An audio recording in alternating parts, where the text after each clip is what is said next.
बिस्मिल्लाहिर्रहमानिर्रहीम, अस्सलाम वालेकुम। लाइव डॉक्टर शाहिद मसूद के साथ मैं हूँ सुमेरा सलीम। नाज़रीन, मुल्क में आज कौमी और सूबाई असम्बलियों की 21 नशिस्तों पर ज़िमनी इंतखाबात हुए और अभी तक जो गैर हतमी नताइज आए हैं उनमें पंजाब में नून लीग, जबकि खैबर पख्तूनख्वा में सुन्नी इत्तेहाद कौंसिल आगे है। जबकि दफ्तर खारजा की जानिब से ईरानी सदर का दौरे पाकिस्तान के हवाले से जो शेड्यूल है उसको भी जारी कर दिया गया है। अमीर जमात इस्लामी हाफिज नईमुर रहमान साहब कहते हैं कि जमहूरियत की बहाली की तहरीक और फ़लस्तीन की आज़ादी की तहरीक साथ साथ हैं। इसके अलावा भी दीगर मौज़ूआत पर आज हम गुफ्तगू करेंगे। स्टूडियो में हमारे साथ मौजूद हैं डॉक्टर शाहिद मसूद। अस्सलाम वालेकुम डॉक्टर साहब। वालेकुम जी, आपको भी। डॉक्टर साहब, आज जो है मुल्क में कौमी और सूबाई असम्बलियों की 21 नशिस्तों पर ज़िमनी इंतखाबात हुए हैं। इन इंतखाबात के पाकिस्तान की सियासत पर कोई असरात मुरतब होंगे? मतलब एक ज़ाहिर है कि एक इंतखाबी अमल हुआ और मजमूई सियासत पे तो मेरा नहीं ख्याल कि जो तलखियाँ हैं, जो दोस्तियाँ हैं, जो इत्तेहाद हैं, जो तहरीकें चल रही हैं, जो इत्तेजाज है, वो अपनी जगह पे मौजूद है और जो हमारे बुनियादी मसाइल हैं वो भी अपनी जगह मौजूद हैं। लेकिन यह है कि आज एक तो रुईदाद खान साहब इंतकाल फरमा गए, अल्लाह ताला उनके दर्जात बुलंद फरमाए। उनसे बड़ा एक ताल्लुक़ रहा, उनकी आरा से इख्तलाफात हों या इत्तेफाक हों, पाकिस्तान की तारीख़ का एक बड़ा नाम। और वो मर्दान से उनका ताल्लुक़ 28 सितंबर 1923 को वो पैदा हुए थे और सबसे सीनियर ब्यूरोक्रेट थे। 5 सदूर और 3 वज़राए आज़म के साथ काम किया और 1971 में वो जनरल याहिया खान के दौर में सेक्रेटरी इंफॉर्मेशन थे और कई दफ़ा वो इस प्रोग्राम में भी आए, तशरीफ़ लाए और पीराना साली में भी वो इंतहाई फ़ाल थे। यानी मेरे ख़्याल से 3 साल पहले तक वो 97-96 साल की उम्र में भी सुबह इस्लामाबाद की सड़कों पे उनकी जो वॉक करते हुए वो नज़र आते थे बग़ैर सहारे के। तो अपने आप को उन्होंने बहुत फ़ाल रखा, ज़हनी तौर पे भी, जिस्मानी तौर पे भी। और ये कि अल्लाह ताला उनकी मग़फ़िरत फरमाए, उनके दर्जात बुलंद फरमाए।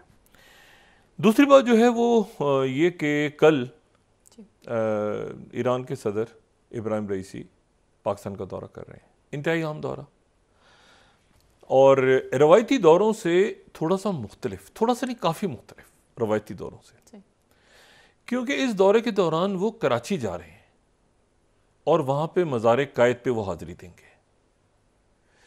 इस दौरे बड़े तवील अरसे के बाद कोई ऐसी शख्सियत पाकिस्तान तशरीफ़ ला रही है, कोई ऐसे हुक्मरान। अमूमन ये होता है कि ज़ाहिर है सिक्योरिटी और बाकी इश्यूज़ होते हैं, वक्त की किल्लत होती है, तो इस्लामाबाद आते हैं, हुक्मरान चले जाते हैं। ये मज़ार कायद पे, फिर ये लाहौर भी जा रहे हैं सदर इब्राहिम रईसी और लाहौर जा रहे हैं तो अभी मुझे इल्म नहीं है उनकी लाहौर की मसरूफियात का। शायद वो अल्लामा इकबाल का एक ताल्लुक़ तो बहुत रहा है ईरान के साथ और तमाम आलम इस्लाम के, वहाँ पर शायद वो हाज़िरी दें और फिर वो इस्लामाबाद आएंगे और यहाँ पे सियासी और जो अस्करी शख्सियात हैं उनसे उनकी मुलाकात होगी। इसी दौरान कहीं हो सकता है हमारा भी उनसे कोई अलग सेलेक्ट हो जाए इन मसरूफियात के दौरान। तो ये उनका दौरा। और अभी आप देखेंगे सऊदी अरेबिया का भी एक बड़ा वक्त यहाँ से होके गया है और सऊदी अरेबिया के भी हमें वली अहद और वज़ीर आज़म के हम मुंतज़िर हैं। तो ये ख़ारजा महाज पे तो मामला जा रहे हैं ठीक। वो बाकी छोटी छोटी हरकतें जो हैं, छोटी छोटी चालाकियाँ, उस पर पाबंदी, इधर ये वो होते हैं। आज आपको पता है इसराइल के ऊपर पाबंदियाँ लगा दी हैं बहुत सारी। अमेरिका ने उनके बहुत सारे फ़ौजियों पे, नामों पे, इस पे वो चलता रहता है सारा। लेकिन असल बात यह है कि जो लार्जर पिक्चर है उसमें हमारी खारजा पॉलिसी, मैं बार बार ये बात दोहराता हूँ और ये हमें वक्त हाथ से निकलने नहीं देना चाहिए। खारजा पॉलिसी, सिक्योरिटी और माशी मसाइल उस वक्त तक ठीक नहीं होंगे जब तक मुल्क में अकाउंटेबिलिटी का कोई प्रोसेस नहीं बनेगा और जब तक कुएं से निकाले नहीं जाएंगे बहुत सारे लोग जो कि मौजूद हैं, जो कि मुसलसल मौजूद हैं, बल्कि मज़ीद कुछ ताकत पकड़ते जा रहे हैं रोज़ बरोज़। कुआं उस वक्त तक जो है वो ख़राब ही रहेगा, चाहे वो FBR के मामलात हों, चाहे वो अदालती में, हर जगह घुसे हुए हैं। तो बस ये है कि अभी ये मईशत और उसके साथ सिक्योरिटी के इश्यूज़ और साथ खारजा पॉलिसी, ये हमारे बुनियादी इश्यूज़ हैं। खारजा पॉलिसी हमारी इस वक्त जो इतने गंभीर हालात में भी बिल्कुल उसके जो खदो खाल हैं वो बिल्कुल मुनासिब है। अच्छा, अब ये है कि जो इम्पोर्टेंट बात है वो ये है कि 96 अरब 96 से ज़्यादा, ये कोई 97 के करीब है, कोई इसको मिला जुला के ये कोई 100 बिलियन डॉलर्स तक बनता है। उसका जो एड पैकेज है वो मंजूर हो गया ईवान नुमाइंदगान से अमेरिका में। और ये जो है ये यूक्रेन के लिए बहुत बड़ी रिलीफ, ठीक है, जहां तकरीबन 61 अरब डॉलर जाएंगे, 61। ये इसराइल के लिए बहुत बड़ी एक रिलीफ इस वक्त कि वहाँ पर भी कोई 17 के करीब, 17 अरब से ज़्यादा वहाँ जाएंगे। फिर इंडो पैसिफिक, तो वो उसमें फिर ताइवान, अच्छा फिर कुछ इमदाद रखी गई है जिसमें गज़ा के लिए और बाकी जो हेटी और सूडान के लिए, लेकिन बड़ी जो फौजी इमदाद है वो उधर जाएगी। और इसमें एक सी खूबसूरती है, इस फौजी इमदाद की एक खूबसूरती है, और खूबसूरती ये है कि जो जंगें हैं, जो खूरेज़ी है, जो दुनिया में कत्लो गारत है, वो शायद इस दुनिया के एक तबके का सबसे बड़ा कारोबार भी है। और ये वो कारोबार है जिसको आइजनहावर, अमेरिका के जो 34वें सदर थे और जो पहली जंग अजीम में भी थे, दूसरी जंग अजीम में तो बहुत सीनियर ओहदे पे वो as a commander 5 star general allied forces के, और वो 53 में अमेरिका के सदर बने थे और 61 तक रहे थे। तो उन्होंने जो है वो एक इस्तिलाह इस्तेमाल की थी और वो थी मिलिट्री इंडस्ट्रियल कॉम्प्लेक्स। अच्छा, उनकी जो तकरीर का मुसव्विदा जब सामने आया है ना, उनके आर्काइव्स में जाके देखें उनकी तकरीर जो लिखी हुई है उन्होंने, तो उसमें वो मिलिट्री इंडस्ट्रियल कॉम्प्लेक्स में ये जैसे उनका एक कोट आ रहा है, हम दिखा रहे हैं स्क्रीन पे, the council of government we must guard against the acquisition of unwarranted influence whether sought और unsought by the military industrial complex, the potential for disastrous rise of misplaced power exists and will persist। ये तो एक बहुत बड़ा complex है दुनिया का जो असला बेचता है और जंगें करवाता है और जंगों से फायदे उठाता है, तो उसे हमें रोकना होगा। ये जब इनकी जो स्पीच है ना, उसमें असल में इन्होंने मिलिट्री इंडस्ट्रियल कांग्रेशनल कॉम्प्लेक्स लिख दिया था पहले, फिर कांग्रेस का नाम काटा। वो जो उस दौर के जो कागज़ हैं, उनकी जो स्पीच है उसमें से वो लफ्ज़ काटा गया कांग्रेस। फिर एक उसमें और चेंज किया इन्होंने अपने हाथ से, ये उनके आर्काइव्स में, अमेरिका की लाइब्रेरी में ये मौजूद हैं ये। फिर उन्होंने मिलिट्री इंडस्ट्रियल साइंटिफिक कॉम्प्लेक्स बना दिया इसको। अच्छा, फिर साइंटिफिक भी निकाला कि भाई ठीक है, और उनका मकसद ये था, ये जो बड़ी किताबें हैं, बड़े आर्टिकल्स हैं कि वो क्या सोचते थे, वो ये उनका ये कहना था कि ये जो बर्बादियां हैं, जो तबाहियां दुनिया में आती हैं, तो उन्होंने कांग्रेशनल लिखा कि सियासतदान भी उसका हिस्सा हैं, जो कि जिनको सबसे ज़्यादा जब उनकी कंपेनिंग होती है सदारती, तो चाहे वो लॉकहीड मार्टिन हो, चाहे रेतन हो, चाहे वो जनरल, ये सारी जो असलहा साज कंपनियां हैं, ये अपने सदारती उम्मीदवारों को, कांग्रेसमैन को, सबको सबसे ज़्यादा फंड भी करते हैं। और ये बड़े बड़े कारोबारी शख्सियात के साथ इनके राब्ते भी होते हैं। और फिर साइंटिफिक जब लफ्ज़ काटा तो उन्होंने कहा साइंस की रिसर्च के अंदर भी ये पैसा डालते हैं, ताकि जो जदीद असलहा या टेक्नोलॉजी या आज के दौर में साइबर में या आर्टिफिशियल इंटेलिजेंस, सबसे पहले इनके पास टेक्निक आ जाए।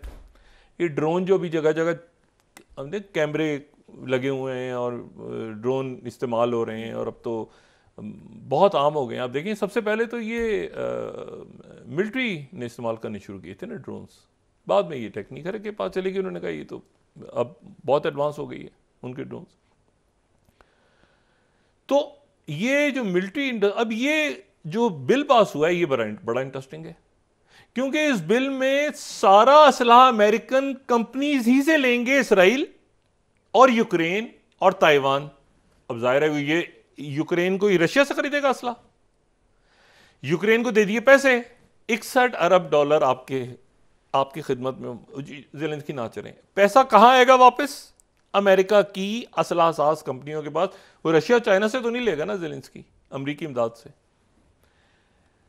अब जो है वो जो जाएगा इसराइल के पास पैसा, तो वो इसराइल के वापस, इसराइल क्या आपका ख्याल है कि उसको रशिया देगा या चाइना देगा? इन हालात में अमेरिका की मदद है, इमदाद है, अमेरिका के पास वापस चला जाए।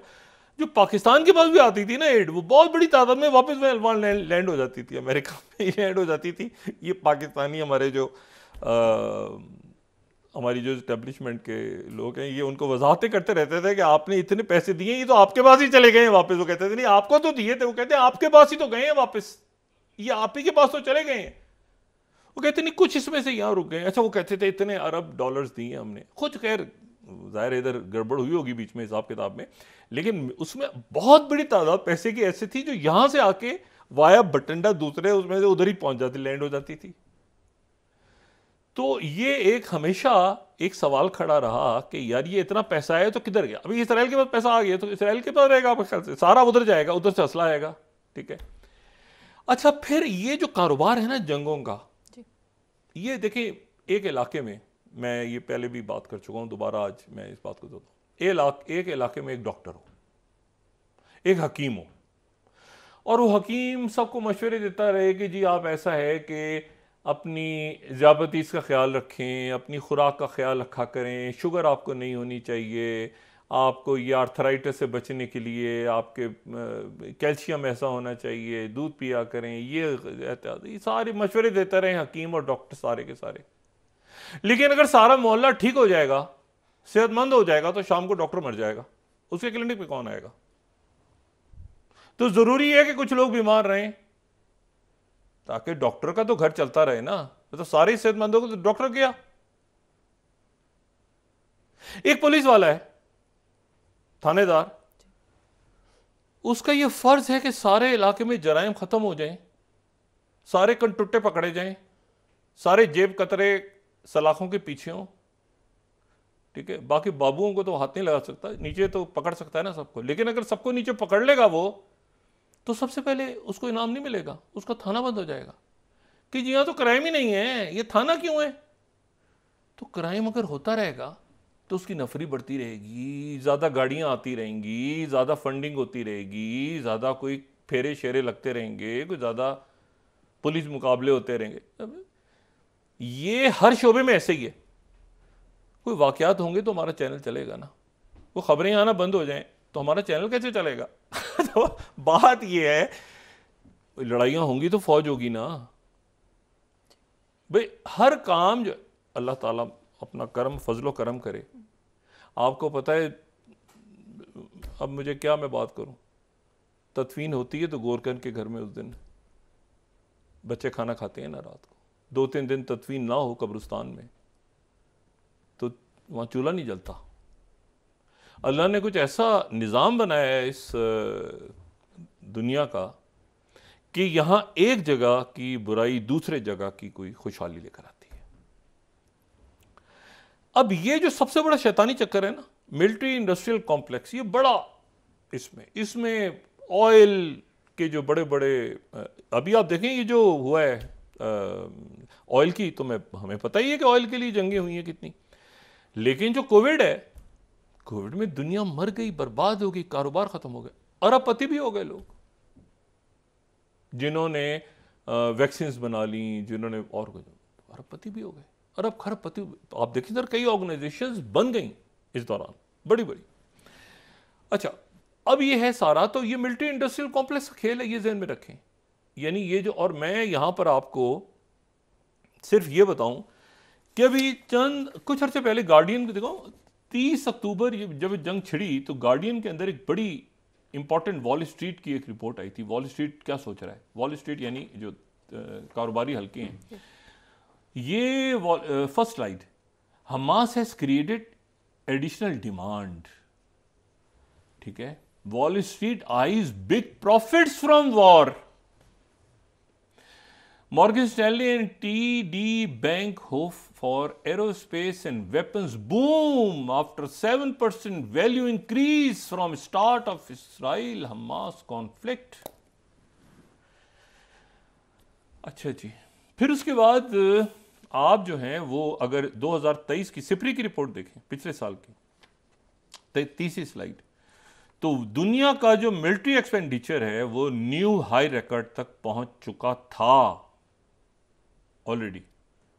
ये हमास की जंग से पहले, जो गजा की जंग तो नहीं, मैं उसको जाहिरियत कहते हैं, लेकिन ये कि इससे पहले अप्रैल, ये पिछले साल अप्रैल में ये हाईएस्ट रिकॉर्ड पे पहुंच चुका था दिफाई बजट। और उसके बाद वॉशिंगटन पोस्ट ने इस साल फरवरी में क्या कहा, अभी 1-2 महीने पहले, यानी जब ये जंग ये जाहिरियत शुरू हो चुकी थी, तो 4th स्लाइड, उन्होंने कहा कि मिलिट्री स्पेंडिंग जो है, फौजी अखराजात जो हैं वो 2.2 ट्रिलियन हो चुके हैं, क्योंकि इतनी दुनिया में जंगें फैल गई हैं। तो ये क्या, ये पैसा कहां जा रहा है? ये कोई इससे कमा रहा है ना भाई, खर्चा हो रहा है तो कोई कमाई भी तो कर रहा है ना इससे। और फिर IISS, international institute of strategic studies, बहुत बड़ा थिंक टैंक, उनकी अगर आप फरवरी की रिपोर्ट देखें तो वो आपको फिर ये पूरा बताती है, जो मिलिट्री बैलेंस, उनकी एक जो बड़ी उनकी जो एक आप समझ लें कि एक उनकी पब्लिकेशन आती है मिलिट्री बैलेंस के नाम से, तो उसको अगर आप पढ़ें 2024 वाली, तो उसमें वो बताते हैं कि जी 2.2 ट्रिलियन से भी ज़्यादा जो है वो मिलिट्री बैलेंस, इतना ज़्यादा जंगें हो गई हैं कि कितने दुख और कितने अफसोस की बात है कि हमें इतना पैसा असले पे खर्च करना पड़ रहा है हमें। और ये 2022 देखें जरा, अगर हम स्लाइड दिखा सकें, 15 कंट्री जो सबसे ज्यादा दुनिया में असले पे पैसा खर्च कर रही हैं, तो सबसे ऊपर तो अमेरिका बहादुर आ गया, 877। पैसा कहाँ खर्च कर रहे हैं? लोगों की इमदाद, खाना नहीं, ये मिलिट्री इंडस्ट्रियल कॉम्प्लेक्स। फिर चाइना, फिर रशिया, फिर इंडिया, फिर Saudi Arabia, UK, Germany, France, south Korea, आगे पीछे से, ठीक है। और उस वक्त तक जाहिर है कि ये जंग नहीं थी। आप देखें कि ये जो है ये 2021 की फिगर है, तो जाहिर है यूक्रेन की जंग भी नहीं छिड़ी अभी, और ये इसराइल की जाहिरियत भी नहीं हुई, तो ये मुल्क जो है उसके बावजूद यूक्रेन बहुत नीचे, यानी ऊपर 15 मुल्कों में यूक्रेन मौजूद है और इसराइल भी सबसे नीचे मौजूद है। अच्छा, और फिर ये आप 2023 का देख लें, टॉप 10 कंट्रीज कौन सी हैं हाईएस्ट डिफेंस बजट के साथ, तो आपको यहाँ पे फिर अमेरिका कहाँ पहुँचा हुआ है, ओहो, फिर चाइना है, फिर उसके बाद ये बाकी मुल्क आ रहे हैं सारे। तो आप देखें कहाँ पे खड़े हैं टॉप 10 कंट्रीज। तो ये जो है ना, ये जब मैं सुनता हूं ना कि इतनी इमदाद जनाब जारी कर दी गई, आइजनहावर का एक और कोट बड़ा जबरदस्त था, every gun that is made, कमाल का ये फिलोसफर भी है, ये जनरल भी है, लेकिन इसने जो जिनके कोट है ना आइजनहावर के, every gun that is made, every worship launched, every rocket fired signifies in the final sense a theft, उनकी तरफ से चोरी है। किन की तरफ से चोरी है? जो भूखे हैं, who hunger and are not fed, those who are cold and not clothed, कपड़े नहीं हैं, सर्दी में बैठे हैं। The world is in arms, is not spending money above, ठीक, money alone, it is spending the, ये खर्चे सारे जो है ये जुल्म पे, ज्यादती पे, ये उन लोगों से पैसे चुरा रही है जो लोग टैक्स देते हैं, जो लोग कपड़ा तलाश कर रहे हैं, जो दवाइयाँ तलाश कर रहे हैं, जो बीमार हैं, उनसे ये दुनिया जो है, हर बंदूक जो खरीदी जा रही है, हर गोली जो खरीदी जा रही है, उनका पैसा है। अब ये मुझे बताएं कि ये $100 अरब एक तरफ, और वहां पर 34, 35, 36 हजार लाशें एक तरफ, ये इस्तेमाल कहां पे होगा? ये असला कहां से खरीदा जाएगा? उधर जाएगा पैसा वापस प्रॉफिट्स पे। लोग जाएंगे, ट्रेन हुआ करेंगे, वापस आएंगे, गोलियां मारेंगे। अच्छा, फिर एक इसमें एक और शैतानी चक्कर भी है ना, डॉक्टर्स तो नीचे ज़मीन ग्राउंड पे काम कर रहे हैं ना, फार्मास्यूटिकल कंपनीज भी, वो भी पैसा बना रहे हैं ना पीछे बैठे हुए। तो ये पूरा एक, तभी तो उसने कहा था मिलिट्री इंडस्ट्रियल नहीं कहा था, सिर्फ मिलिट्री इंडस्ट्रियल कांग्रेस में उसने कहा कि ये एलीट, इसमें सियासतदान भी हैं, वो भी बदमाशी, आलमी बदमाशिया का हिस्सा है। फिर उसने साइंटिफिक भी डाल दिया बीच में। साइंटिफिक में सिर्फ फार्मेसी नहीं है, साइंटिफिक में वो है जो नया असला तैयार कर रही हैं कंपनियां। अब वो चाहे मिलिट्री कॉम्प्लेक्स के ही वो रुकन होंगे, मगर वो साइंटिफिक बुनियादों पे कोई तलाश हो रही है ना चीज़, ठीक है। तो साइंटिफिक बुनियादों पे असला तैयार हो रहा है ना, कि इतनी दूर तक मिसाइल जाएगा और इतनी दूर तक बैलिस्टिक होगा या क्रूज होगा या हाइपरसोनिक होगा या फलाना होगा, ढिमाकना होगा। दरमियान में आप देखें एक आदमी आता है और आदमी का नाम कितना मशहूर हो जाता है, क्लाशिनकोफ। एक साहब थे, ये रशियन एक साहब थे जिन्होंने बंदूक बनाई और आज तक वो चलती है, क्लाशिनकोफ। क्लाशिनकोफ बंदे का नाम था। तो अच्छा, अब मसला ये है, देखिए कैसा इन असले के नाम के, उस बंदूक के नाम पे बंदा जो है वो पॉपुलर हो गया, ठीक है। अच्छा, अब इशू ये है सारा, तो ये बिल जनाब मंजूर हुआ, यूक्रेन की भी जान में जान आई, क्योंकि यूक्रेन जो है वो बिल्कुल एक ऐसी जगह पे। अच्छा, अब इसमें देखना यह है कि जो अच्छा, प्रेसिडेंट पुतिन, क्रेमलिन की तरफ से रिस्पांस आया, उन्होंने कहा कि भाई मसला ये है कि वियतनाम और अफगानिस्तान तो आप बनने जा रहे हैं, अब जितना मर्जी असला दे दें, चाइना को इससे कोई फ़र्क नहीं पड़ता। अमेरिका पैसा देता जा रहा है, अमेरिका को ब्लीड हो रहा है, वो China is okay, absolutely fine, पैसा दे रहा है, खर्च हो रहा है, अपने अंदर उनकी इकोनॉमी का क्या हाल है, ये चाइना ठीक है, इसको ठीक। लेकिन इशू ये है कि जो क्रेमलिन जो है उसको ये पता है अच्छी तरह कि अगर ट्रंप आ गया या ट्रंप की जो प्रेसिडेंशियल डिबेट शुरू हो गई तो यूक्रेन के लिए आखिरी अमेरिकी इमदाद होगी। क्योंकि अब भी ये जो बिल है, इस बिल को जो पेश करने से अगर ये बिल बहुत अरसे तक रुका रहा है तो उसमें ट्रंप का बहुत बड़ा रोल था। अच्छा, वहां पे जो एक्सट्रीम राइट विंग है वो कह रहा है कि यूक्रेन को पैसे बंद ना दो, जो उधर लेफ्ट विंग है वो कह रहा है कि इसराइल को पैसे ना दो। ये भी अमेरिका में अजीब बहस है। यानी जो लेफ्ट के लोग हैं, जो आज़ाद ख्याल हैं, वो कह रहे हैं कि इसराइल की मदद बंद करो, ये तो कातिल हैं, खूनी हैं। और जो राइट विंगर्स हैं, इंतहा पसंद, वो कह रहे हैं कि यूक्रेन की बंद करो, इनको क्यों देते हो पैसे। अच्छा, तो वो इसराइल की हमायत कर रहे हैं।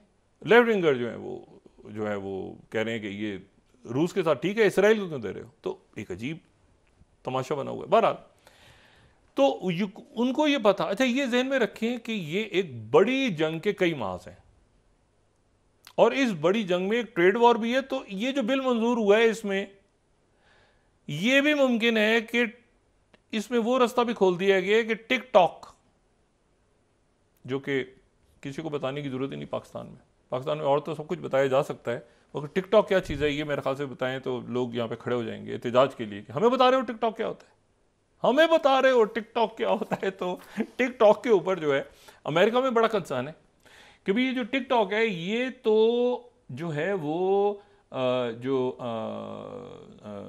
बाइटी डांस उनकी कंपनी जो है, जो कि ओन करती है टिकटॉक को, जो चाइनीज कंपनी है, उसका मालिक तब्दील कर दिया जाए, जो कि मालिक उनका अमेरिका के अंदर मौजूद है। यानी अमेरिका में जो टिकटॉक है उसका ओनर कुछ हो, कोई और हो, जो चाइना वाला टिकटॉक है वो कोई और हो, ये अमेरिका कोई और हो। इन्होंने कोशिश भी की टिकटॉक ने, इस कंपनी ने, कि प्रोजेक्ट टेक्सास के नाम से जो अमेरिकन फ्रेंचाइज है वो अमेरिकन के हवाले कर दिया, लेकिन मजा नहीं आया अमेरिकन को। तो 1 साल और दे दिया उन्होंने, कुछ और अरसा ले लो। लेकिन ये कि टिकटॉक जो है वो नेशनल सिक्योरिटी थ्रेट है कि इससे हमारा डाटा बाहर जाता है।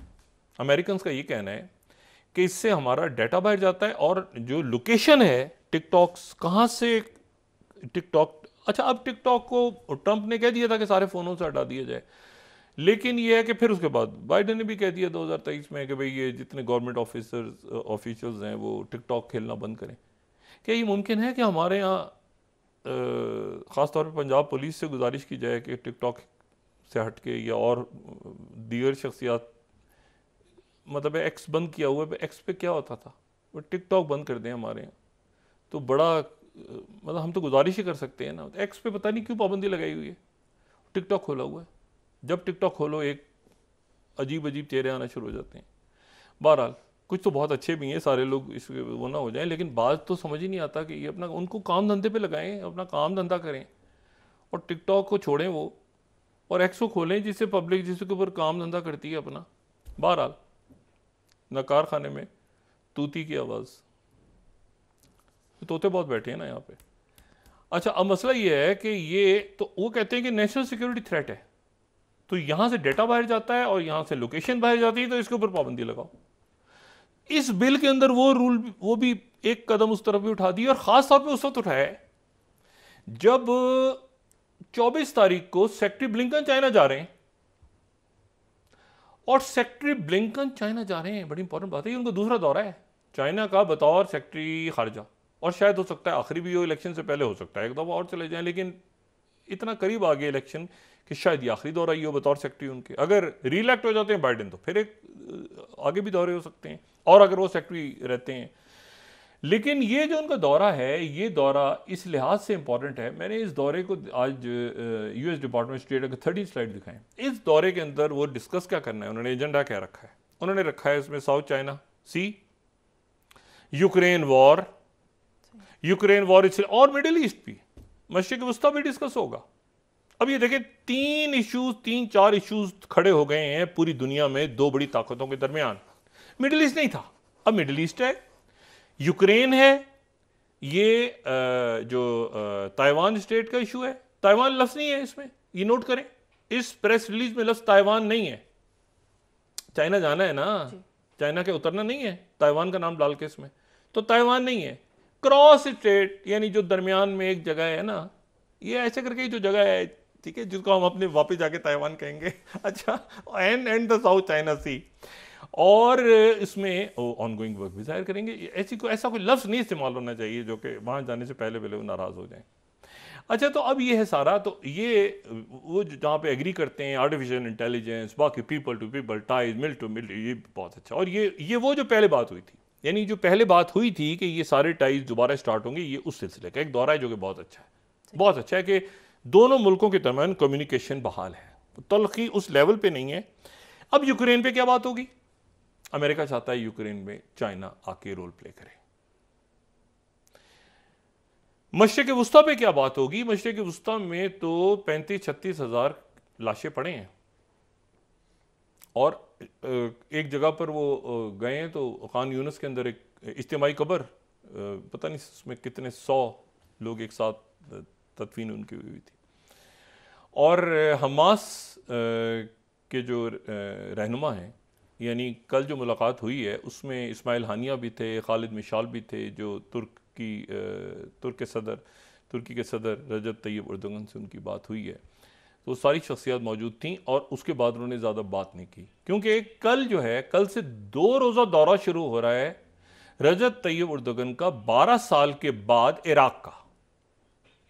ये 12 साल के बाद इराक का दौरा इसलिए बहुत इंपॉर्टेंट है कि इसमें वो बगदाद भी जा रहे हैं और इरबिल भी जा रहे हैं, यानी वो जो खुद मुख्तार कुर्द इलाका है उसका भी दौरा करेंगे। इस दौरान वो कुर्द इलाके से भी पाइपलाइन, और फिर ये जो डेवलपमेंट रोड, इसके ऊपर भी बात होगी, और पीकेके को हो सकता है इराक एक दहशतगर्द तंजीम करार दे दे, जिसके ऊपर तहफुजात हैं बहुत ज्यादा तुर्की के। तो ये एक दौरा बहुत, ये आने वाले, अच्छा, इस दौरान वाकयात वहां हो रहे हैं, लेकिन नेतन्याहू थोड़ा सा डरा सा है कि अब व्हाट नेक्स्ट। कतर ने दरमियान में क्या, अभी ये नहीं चीजें स्टेल पे हैं, उधर 5 फलस्तीनी, 10 फलस्तीनी शहीद, 20 फलस्तीनी शहीद, 50, वो जारी है सिलसिला।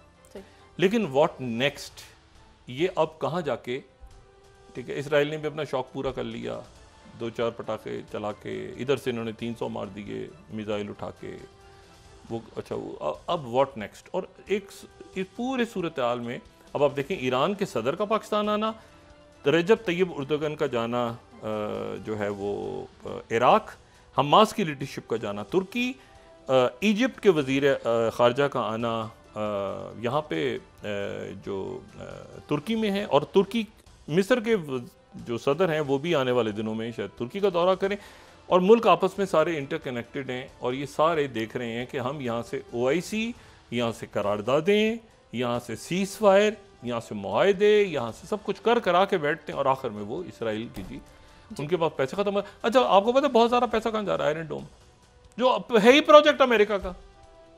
आयरन डोम को मजीद अच्छा बनाया जाए क्योंकि हमास वाले और हिजबुल्लाह वाले और जो ईरान वाले वो बार बार मारते हैं, तो आयरन डोम अच्छा नहीं है। तो ऐसा करो कि हमें पैसे दो, फिर हम इसको आपको अच्छा बना के देंगे आयरन डोम। ऐसा आयरन डोम जो कि आइंदा IS पर या हिजबुल्लाह वाले मारेंगे वहाँ से मिसाइल, तो ये उनको बचाएगा। तो आपको बहुत ज़्यादा अच्छा करना है अपने आप को, तो हम पैसे देते हैं, हमें पैसा वापस करो, हम आपको अच्छे बना के देंगे।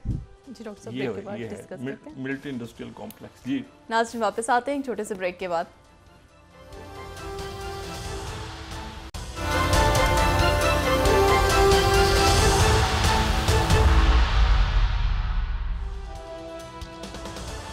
वेलकम बैक नाज़रीन।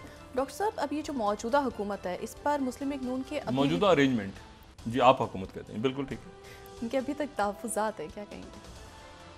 हुकूमत के भी तहफ़्फ़ुज़ात हैं, जो हुकूमत में नहीं है उनके भी तहफ़्फ़ुज़ात हैं, जिन्होंने इस अरेंजमेंट को बनाया उनके भी तहफ़्फ़ुज़ात हैं, जो आवाम है वो कह रहे हैं कि ये कौन किसके साथ है, ये कहाँ से कौन है।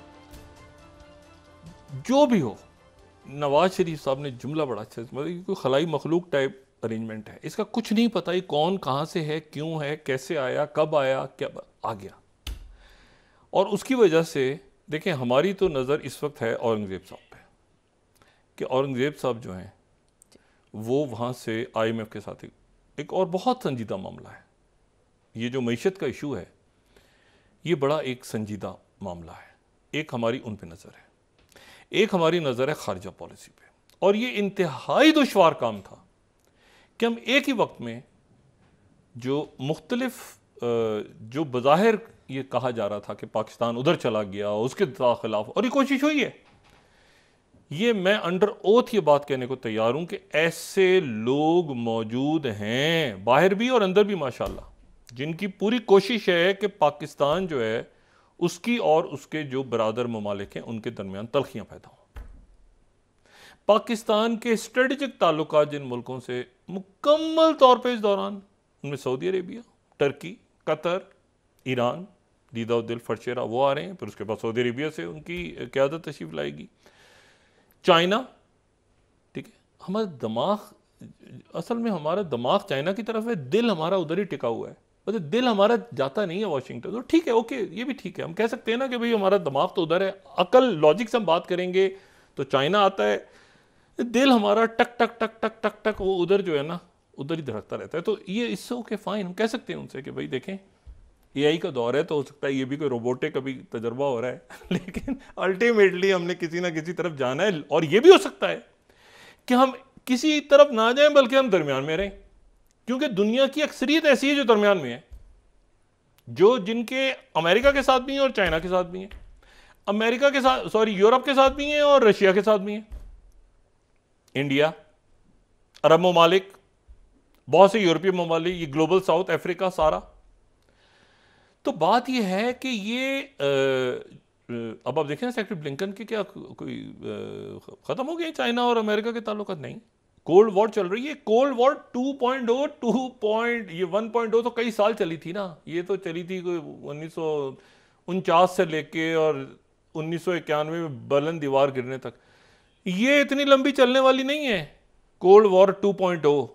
ये जो दुनिया में वाकयात जिस तरह जन्म ले रहे हैं ना पूरी दुनिया में, जो स्पीड अप हुई हैं चीज़ें, ये प्री कोविड और पोस्ट कोविड, और जैसे ही ये बहुत कुछ हुआ है ना दरमियान में उस दौरान, और ये 3-4 जंगें जो एक साथ छिड़ गई हैं, उसमें ये कोल्ड वॉर 2.0 उतनी लंबी नहीं खींचेगी कि जी वो बरस तक जनाब हुकूमतों के तख्ते उल्टे जा रहे हैं, तो ब्लॉक बन रहे हैं, तो उधर जनाब स्विस क्राइसिस हो गया, तो जनाब क्यूबा क्राइसिस हो गया, फलां हो गया, और क्राइसिस मैनेज भी हो गया।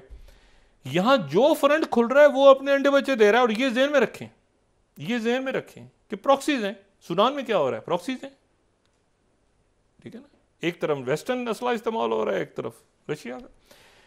तो बात यह है कि अब इसमें बहुत से मैदान खुल गए, लेकिन जो फतहयाब होते ममालिक हैं वो हैं जो दरमियान में, जिन्होंने एक्सट्रीम पोजीशन नहीं ली। पाकिस्तान उन मुल्कों में जिसने इसराइल के बारे में दुनिया की अक्सरियत ने एक एक्सट्रीम पोजीशन ली हुई है। यानी आज इसराइल ने, कई मुल्क ऐसे जिन्होंने इसराइल के खिलाफ वो डाला था या एब्सटेन कर लिया था, फ्रांस समेत उनके एम्बेसडर्स को बुला लिया एहतजाज करने के लिए। अच्छा आपने वीटो नहीं किया, आप ये थे।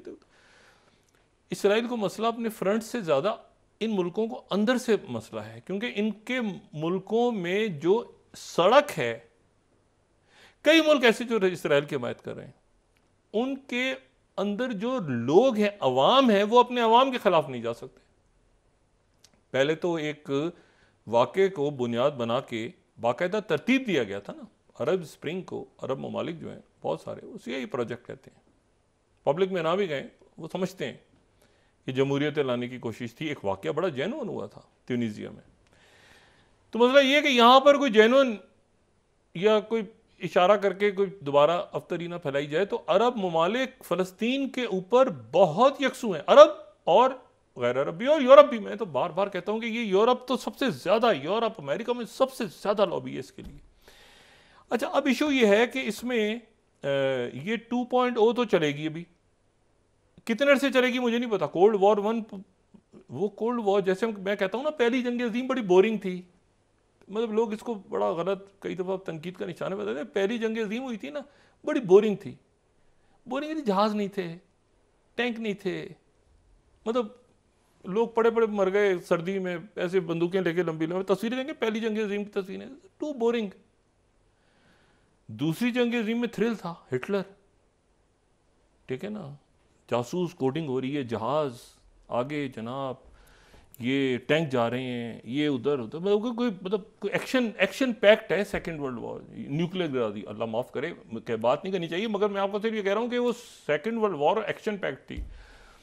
ये कोल्ड वॉर 1.0 से मुख्तलिफ है ये कोल्ड वॉर 2.0। इसमें जो जिस तरह इंसान गए हैं और जो कुछ शहीद हुए हैं लोग गजा में और यूक्रेन में, सारा कोविड के बाद हुआ है ना। और देखिए कोविड के बाद क्या कुछ हुआ है, कोविड के बाद कितनी जंगें छिड़ी हैं। आर्मीनिया, अजरबैजान, ये कोविड के दौरान ही छिड़ गई थी। असल में तनाज़ा तो पहले था, बाद में छिड़ी, अजरबैजान जीत गया। और फिर ये जो मुल्क हैं जिनमें पाकिस्तान भी है और जिनमें चाइना भी और रशिया भी, Pakistan right side of the history. मैंने कहा ना, हमारे साथ सबसे बड़ा मसला ये है कि हम अपने खारजा और कई पहलुओं पे हम बहुत अच्छे हैं और कई जगहों पे हम बिल्कुल हमारा सत्यानाश हुआ। अब हम अजरबैजान के साथ अजरबैजान जीता है, हम राइट साइड पे थे। इसी तरह से यानी तुर्की, अजरबैजान, उसके बाद दूसरी जंग यूक्रेन, तीसरी जंग ये कोविड के दौरान, ये जो चाइना इंडिया तनाज़ा, ये कोविड के दौरान हुआ है ना 2020। उसके बाद आप ये देखें कि ये गजा में जारियत, ये कोविड के बाद। उसके बाद जो है वो ये हुतीस, ये तो शुक्र है कि कोविड के दौरान, इसके बाद फौरन बाद ये सीज फायर होकर मामला ठंडा हुआ, ये कि हुतीस का और ये, और चाइना दरमियान में आके चाइना ने सुलह करवा दी। चाइना अगर दरमियान में ना आता तो ईरान, सऊदी अरेबिया, इन मुल्कों की कभी सुलह नहीं होनी थी। और ये उसमें ये जारियत छिड़ जाती, ये जो गजा पे हुई है, तो पता नहीं क्या आग लगनी थी। क्योंकि यहाँ तो होता ही रहा है ना कि शिया को सुन्नी से लड़ाओ, इस मुल्क से लड़ा दो, इसकी हुकूमत उधर गिरा दो।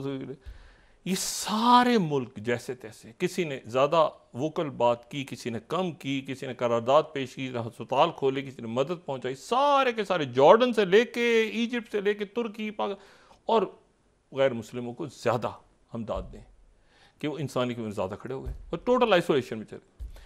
अब आइसोलेशन में जना बैठे ना, ये दे दें पैसे उनको क्या देने, वापस उधर ही आने। अच्छा वो खुश है, वो खुश है।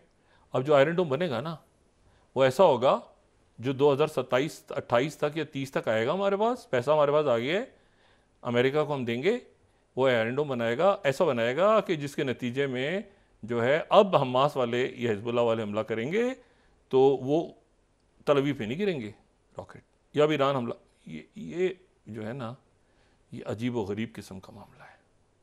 इस मदद को भी इन सारे जिन मुल्कों में सैंक्शंस लगी है, देखें एक और भरम भी ख़त्म होगा इस रशिया पे सैंक्शन लगा के या ईरान पे पाबंदियां लगा के या और कई मुल्कों पे, ये पाकिस्तान पे क्या ये छालिया नहीं, तब छोटे छोटी चीज़ें, छालिया पे पाबंदी लग गई तो ये आप देखें टीवी पे इश्तिहार नहीं आते। सबसे ज़्यादा जो कारोबार होता है उसका इश्तिहार ही टीवी पे बंद है, सिगरेट का।